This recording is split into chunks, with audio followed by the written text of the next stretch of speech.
CG on the channel here over on Subscribestar. So what happens is someone puts out a comic book, and some illiterate communist girl, I only say that because I read her writing, um, writes a hit piece article where she says this comic is like Istophobic AF or like whatever. Yikes, my guy touched grass, that kind of article. We'll get to it in one sec.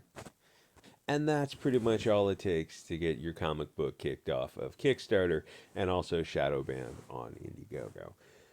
So, Mike Barrett and the censorship problem.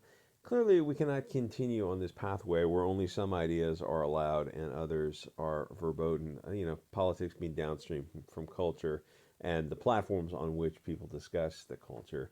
So, big tech and financial institutions run our lives, and apparently the FBI and CIA run big tech, as the Twitter drops are pointing out, or they're so intermixed with it's completely indistinguishable. As more and more of these Twitter files come public, you see why the left wing is losing their freaking mind over it. It's like, this is a nothing burger. Yeah, you keep telling yourself that. It doesn't. It seems like it's very much something. So relating to this, you start a crowdfunding campaign, but some anonymous, illiterate communist girl can mass report your account, and they ban you. The big question is, why aren't we free of discrimination by private companies? Why do we accept billion-dollar companies running our lives? Let me be clear here. Yeah, the individual is more important than a billion-dollar company. You should have free speech on the internet, freedoms from political discrimination by companies.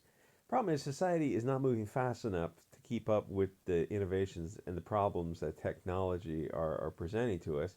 Now, the white pill is Twitter. The next step for Twitter might be live streaming, Twitter X, I think it's called, video hosting, live streaming, and monetization. It's like, well, that's once you have that, I think YouTube could probably go the way of MySpace, which sounds hyperbolic, except that there actually is a MySpace, and it's not the platform it used to be 15 years ago.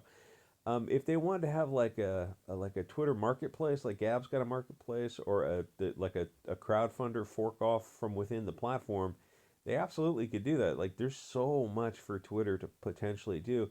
Now, here's the thing. It feels like Twitter could be the start of the parallel economy. I mean, yeah, there are little pieces of it here and there. We're trying to do stuff. Everyone is who's in this alt community is trying to put pieces together. But Twitter is a multi-billion-dollar company. It's like Xing TV is a tiny little live streaming platform run by some guy who used to work at Gab, and it works pretty well. But it's like it runs on a $10,000 a month budget, and it's live streaming. It works. It's fine. It's fine. It's fine. But you go, well, with Twitter, if they had live streaming, you got an audience built in there of tens of millions of hardcore users. It's nothing else really compared to that. Like, even when people were talking about him building the phone, and the naysayers were out there, it's like, you don't, one, the audience is already there. Two, Elon Musk has a vibe behind him that even nobody who works at Google or Apple has that kind of energy behind him. It's a whole, like, it's a different feeling. Like, if he comes out with a Tesla phone, like, there are people who may not be able to afford a $150,000 Tesla, but if a $900 Tesla phone comes out and it looks badass, there's a lot of, I mean, why do people buy expensive tennis shoes? Because of I don't know what you call it. It's like this the visible display of status or something like this. So Twitter could be a very interesting place, the start of the parallel economy. Hey, it'd be nice if our gutless pussy politicians would do something to protect our individual liberties, but they're too busy sending your money to Ukraine, Israel, and every other country. And it's like, is it really going to those countries? Some of it is, but like Nancy Pelosi didn't get worth $140 million by being honest.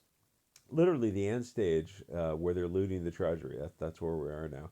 So censorship on the tech platforms mean only that some ideas get pushed. These filthy Bolshevik ideas, and then the country moves left. Republicans do not want to fix this because they're busy stealing money from the taxpayer, and half the time they're doing pharmaceuticals and struggle snuggling little boys because they're every bit as degenerate as the left wing. It's not the left or the right. It's just people in positions of power who are part of these, like, honey traps and blackmail rings. It's like the people selected, not elected, the people who are allowed into office. Every once in a while, people slip through the cracks for sure. That's why the Mike Pence method of never being alone with a woman is such a powerful tool, and they hate that too. I know we hate the guy, but that's a very very clever tool that he uses. But it seems like there's a lot of people who are. So there's a theory going around Gavin Twitter about people who are allowed into politics either on the left or the right because they already have something hanging over their head. So they will always be counted on to act a certain way. And the thing that saved Trump was that the guy was a little bit of a germphobe. So when you're talking about him doing gross stuff, it didn't make sense because the guy didn't even like to shake hands. So no, he's not going to get peed on by some filthy random prostitute. That didn't make sense at all. So the left does also they also do the same degenerate stuff. But the thing is, you expect the left wing. There's the left wing struggle snuggles little girls, but the right wing struggle. Your representatives are struggle snuggling little boys. It's like they're all just filthy parasitical wings of the same bird. And like I say that to left wingers, and they still want to defend their left wing politician. Like, dude, eventually you'll see it. Eventually you'll see it. You're like, oh, I guess you're right. They are just these wings of the same bird. It's like, oh, but yeah, but it's going to in the left wing direction. Not really. It's not left wing or right wing direction. It's going into an authoritarian, totalitarian direction. Very, very much so. Both Republicans and conservatives. Yeah, what have you conserved in the past 100 years? Absolutely nothing. The thing is, you had some expectations of the right wing defending free speech. That ship has sailed a long time ago. Just create your own right wing website. How? How? If you did it, the banks would just ban it. They wouldn't do business with you. The payment processors wouldn't do business with you. Just create your own banks and payment processors and Federal Reserve and country. Yeah, that actually sounds like a good idea. Like, seriously. So, I mean, you pay taxes for representation and it doesn't come. Doesn't it seem weird that right wing politicians don't actually defend the right wing? Like, hasn't it occurred to people that there's a problem with this? So if big tech and the banks want to destroy your life, they will. I mean, there's no shortage of people. You got who's that Fuentes kid, who has been debanked and on no-fly lists and can't use credit cards, and like the big tech and us and the financial institutions are working to destroy his life. And if you're on the left and you look at that, like the old left wouldn't have accepted that. They would say that's reprehensible because of free speech. He's like, if is he advocating imminent threats of violence? No, then leave him alone. But the new left is not the old left. The new left looks at that. Well, he shouldn't have said Islamophobic statements. And you look at them, you just want to look in their eyes and go like, but I mean, have you read any of the foundations of the philosophy about the things you're saying, like where you think this goes, where you're giving banks and social media companies and the government this power over your life? It's like, what happens when you get when they take a step too far and suddenly you have to speak out against them and you're on the left and suddenly you're not on the left anymore and you get debanked. It's like you never stop to think about that. Once the power is best kept in the individual hands, individual liberty. It's like all it takes is one misstep when they want to do something, one thing that you're not cool with, and all of a sudden you're on the out. It's like they never stop to consider that. Like, oh, well, we'll always be in power, so we don't have to worry about government and tech and banking overreach.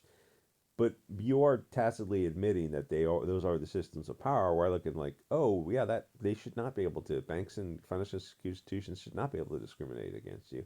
You should have guaranteed free speech on social media.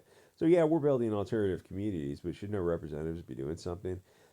The other issue is you go to this who's this comic book guy who's whining about this. Let me find it.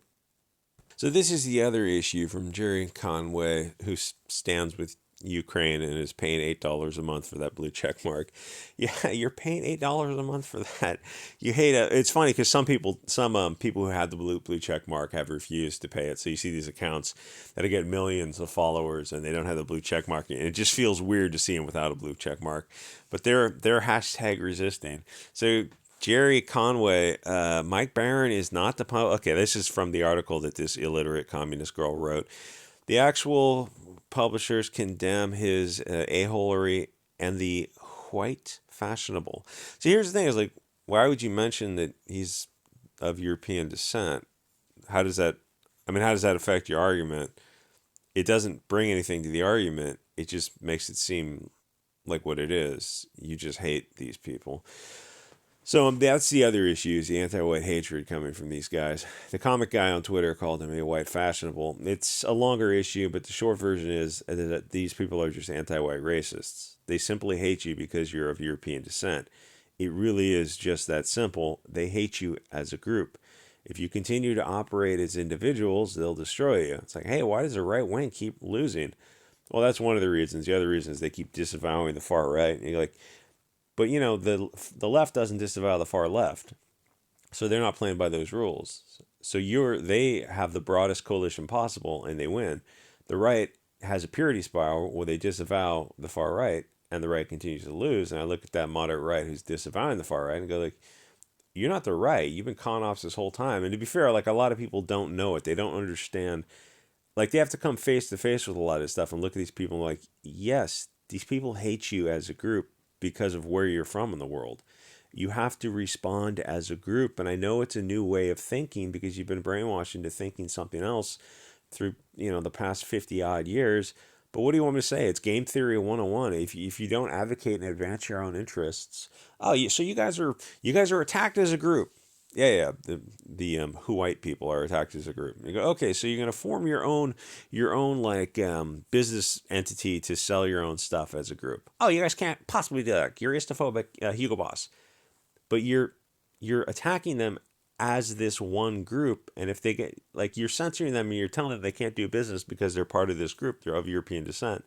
So if they get together and suddenly form a business coalition, a network as that group, you go, see, we're right about them. They're Hugo Boss because they teamed up after you made every other pathway for them impossible to move forward. So they looked around, they go, oh, we're being attacked as a group. I guess we have to act as a group. See, we knew it all along. Yeah, it's like you're purposely not following the argument. Like they're not any of the straw man versions they claim about them. It's like they're being attacked as a group. Where do they go from there?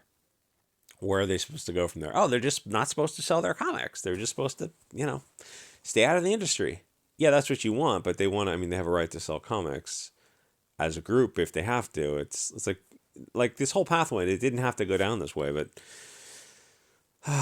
seems like they want it to go down this way. Anyway, like, comment, subscribe. I'll see you guys all next episode.